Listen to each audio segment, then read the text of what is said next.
हम खुद कुछ आयोजित करते हैं, लेकिन कभी कभी कोई आयोजन खुद हमको ही ढूंढ लेता है। आज 14 जून है, चे गुवेरा, कॉमरेड चे गुवेरा का जन्मदिन है।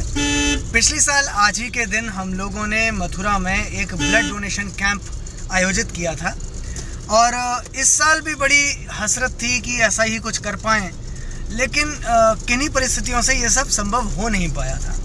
अब बाई चांस आज मैं डिस्ट्रिक्ट हॉस्पिटल के आसपास जा ही रहा था किसी काम से, लेकिन तभी मुझे फ़ोन आ गया कि किसी को ब्लड की ज़रूरत है और ब्लड दे दीजिए।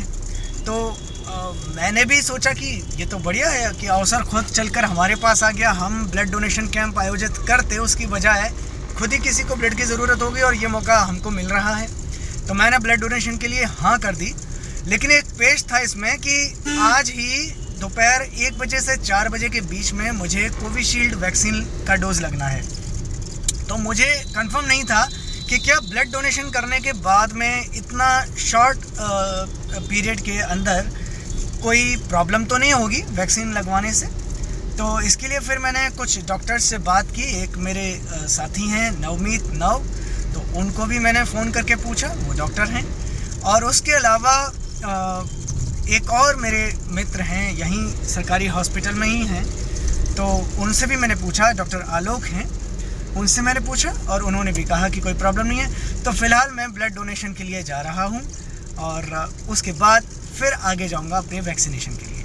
तो अस्पताल पहुंचने के बाद मैंने ब्लड डोनेट किया और उसके बाद मेरी मुलाकात हुई एक बड़े ही खास सज्जन से। अच्छा, तो आज इन्हें यहाँ सम्मान के लिए बुलाया गया था। पिछले 22 साल से ये इस प्रोग्राम में जुड़े हुए हैं, ब्लड डोनेशन के प्रोग्राम में। मुकेश भाई साहब, आपने कितनी बार कुल मिलाकर ब्लड डोनेट किया है? मेरा 57 हो चुका है। 57 बार ये ब्लड डोनेट कर चुके हैं, मतलब इनके खून के ज़रिए 57 लोगों को कहीं ना कहीं ज़िंदगी मिली होगी। और साथ में एक चीज़ और जोड़ना चाह रहा हूँ, धीरे धीरे मैं अपने पूरे घर को जागरूक कर चुका हूँ और मेरे घर से कुल मिलाकर मेरी लगा के 122 यूनिट जा चुकी हैं। 122 यूनिट इनके घर से जा चुके हैं। और एक और ख़ास बात अभी थोड़ी देर पहले इनसे बातचीत में हो रही थी कि ये कोशिश करते हैं ऐसे लोगों को ब्लड डोनेशन के लिए प्रेरित करने के लिए जो लोग कहीं ना कहीं ब्लड डोनेशन करने के बारे में कोई ना कोई टैबू पाले होते हैं, डर रहे होते हैं।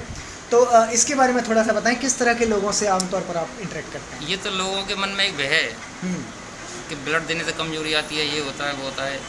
जो पढ़े लिखे हुए हैं, ग्रेजुएशन किए हुए, वो तो देखते हैं, समझते हैं इन चीज़ों को, तो उनको झिझक खुली हुई है देने में। लेकिन जो थोड़ा आम लोगों से जुड़े हुए हैं, बिल्कुल जो छोटे मोटे काम करते हैं, उनको थोड़ा डर रहता है कि ब्लड देने से कमजोरी आ जाएगी, क्या होगा। तो हमारा रक्तवीर संस्था बनाने का उद्देश्य यही था। हम सबसे यही आग्रह करते हैं कि आप रक्तदान बिल्कुल ना करें, आप केवल हमारे प्रोग्राम को देखने आएँ।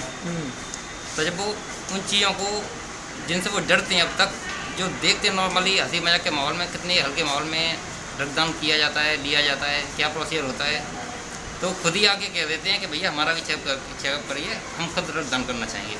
तो हम यही भय निकालना चाह रहे हैं लोगों के मन से, कि जो उनके मन में भ्रांति है कि डर कमजोरी आ जाएगी या चक्कर आ जाएंगे, तो वो जब खुद अपनी आंखों से देखते हैं तो वो सारा उनका डर दूर हो जाता है। ब्लड डोनेशन के बाद अब हम जा रहे हैं विलेज बेरी की PHC यानी कि प्राइमरी हेल्थ सेंटर पर वैक्सीनेशन के लिए। लेकिन ये एक ऐसा PHC है जिसको गूगल मैप पर भी कहीं कोई जगह नहीं है, कहीं पता ही नहीं चल रहा है कि ये है कहाँ पर। इसको ढूंढने में काफ़ी तकलीफ़ हो रही है।